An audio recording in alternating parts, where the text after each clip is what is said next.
Like and subscribe to my channel and click the bell icon to get new video updates.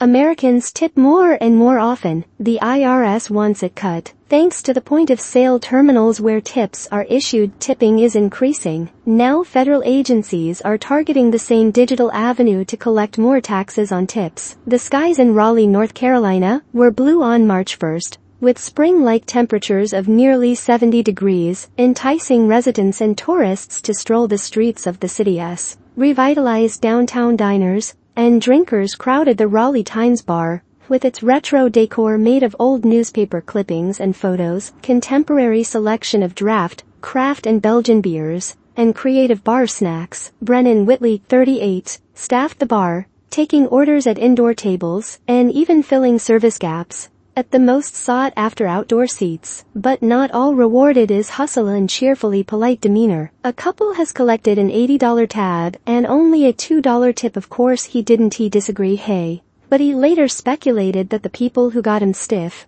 might not have known that his base salary is the same as it was 20 years ago, when he started working in restaurants, $2.13 an hour. Or maybe they were one of those Americans who were fed up with the growing expectation that they should tip generously on everything from takeout orders to poor service, to the good service of waiters like Whitley, who traditionally worked at a paltry hourly wage and survived on generous tips. That Whitley earned $2.13 an hour was established by the Federal Fair Labor Standards Act in 1938. Employers, in theory, must make up the difference if an employee's tips don't bring him or her to the regular federal minimum wage of $7.25 an hour. The state minimum of $2.13, $7.25 for tipped workers, is still used by 13 states, including North Carolina. Others have enacted their own higher minimum wages, but only 7 states currently require all tipped employees to receive the same hourly minimum in advance from their employers as other workers. The net result: the Bureau of Labor Statistics estimates that the nation's 2 million waiters and waitresses had an average wage of $12.50 an hour in 2021.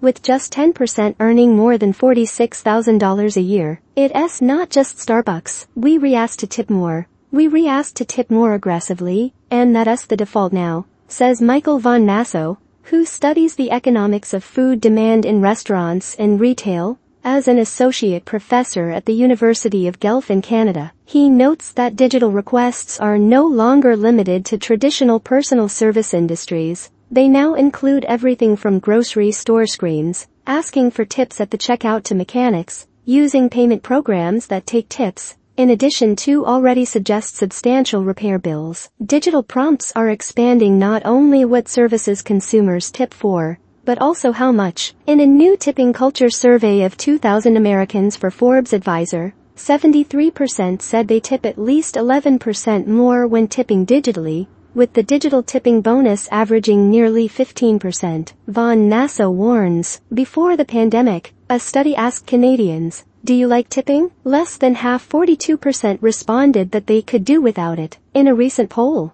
67% said they'd rather ditch tips. The psychological research on nudging suggests that nudging works, explains Von Massow. But if we feel like we're being pushed too hard, we start hitting back. A fascinating study illustrating this point comes from Kwabena Donker, an assistant professor of marketing at Stanford Graduate School of Business, who is based in London, grew up in Ghana, and drove a yellow cab in New York City for 4 years, while earning an economics degree from Hunter College. For his doctoral research at the University of California, Berkeley, and in subsequent work, Donker analyzed the trade-off between personal choice and norm conformity by sampling 1 billion Big Apple cab rides between 2010 and 2018. The tipping menus in this case are combination screens and card swipe machines, which you use at the end of the trip. If you pay with a credit or debit card, passengers can select one of the menu options, manually enter a different amount, or tip separately. More than 97% of drivers who swipe their cards for the ride add an on-screen tip. In 2011,